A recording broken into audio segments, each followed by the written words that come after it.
श्री शिवाय नमस्तुभ्यम, हर हर महादेव। आप सभी का मेरे चैनल पर बहुत बहुत स्वागत है। आज की वीडियो में मैं आपको पौष पुत्रदा एकादशी व्रत कथा सुनाऊंगी। तो आइए श्रवण करते हैं पौष पुत्रदा एकादशी व्रत कथा। बोलिए गणेश जी महाराज की जय, बोलिए विष्णु भगवान की जय। पुत्रदा एकादशी व्रत कथा। महाराज युधिष्ठिर ने भगवान कृष्ण से पूछा, हे भगवान, आपने सफला एकादशी का महात्म्य बताकर बड़ी कृपा की।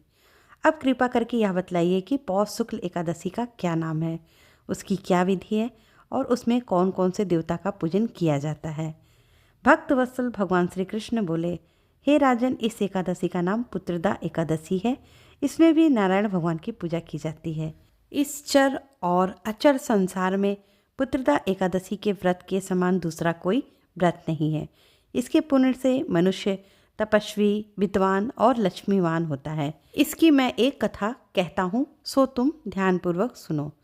भद्रावती नामक नगरी में एक सुकेतु नामक एक राजा राज्य करता था। उसके कोई पुत्र ना था। उसकी स्त्री का नाम शैव्या था। वह निपुत्री होने के कारण सदैव चिंतित रहा करती थी।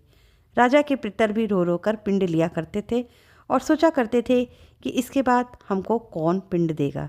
राजा को भाई, बांधव, धन, हाथी, घोड़े, राज्य और मंत्री, इन सब में से किसी से भी संतोष नहीं होता था। वह सदैव यही विचार करता था कि मेरे मरने के बाद मुझको कौन पिंडदान करेगा। बिना पुत्र के पितरों और देवताओं का ऋण मैं कैसे चुका सकूंगा। जिस घर में पुत्र ना हो उस घर में सदैव अंधेरा रहता है। इसलिए पुत्र उत्पत्ति के लिए यत्न करना चाहिए। जिस मनुष्य ने पुत्र का मुख देखा है वह धन्य है। उसको इस लोक में यश और परलोक में शांति मिलती है, अर्थात उनके दोनों लोक सुधर जाते हैं। पूर्व जन्म में कर्म से ही इस जन्म में पुत्र, धन आदि प्राप्त होते हैं। राजा इसी प्रकार रात दिन चिंता में लगा रहता था। एक समय तो राजा ने अपने शरीर को त्याग देने का निश्चय किया, परंतु आत्मघात को महान पाप समझकर उसने ऐसा नहीं किया।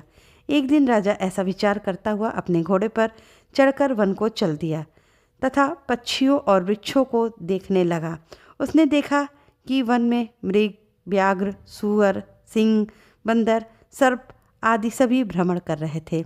हाथी अपने बच्चों और हथनियों के बीच घूम रहा था। इस वन में कहीं तो गीदड़ अपने कर्कश स्वर में बोल रहे थे, कहीं उल्लू ध्वनि कर रहे थे। वन के दृश्यों को देखकर राजा सोच विचार में लग गया। इसी प्रकार आधा दिन बीत गया।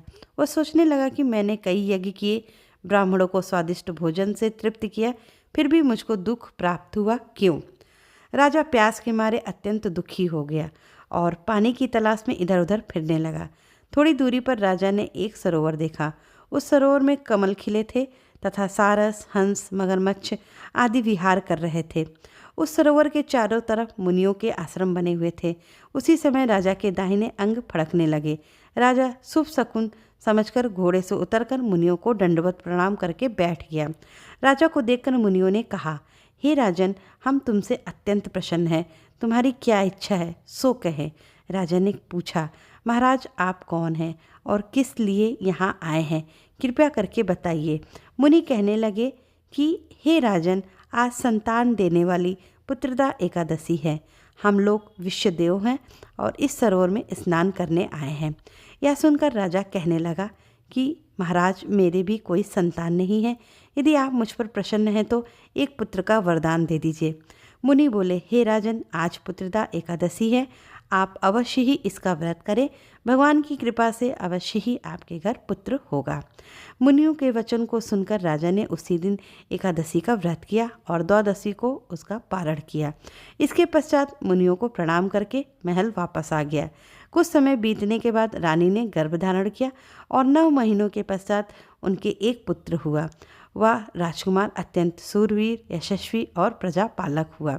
श्री कृष्ण जी बोले, हे राजन, पुत्र प्राप्ति के लिए पुत्रदा एकादशी का व्रत अवश्य करना चाहिए।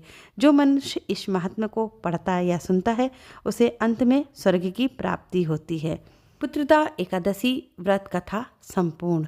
बोलिए विष्णु भगवान की जय, बोलिए एकादशी माता की जय।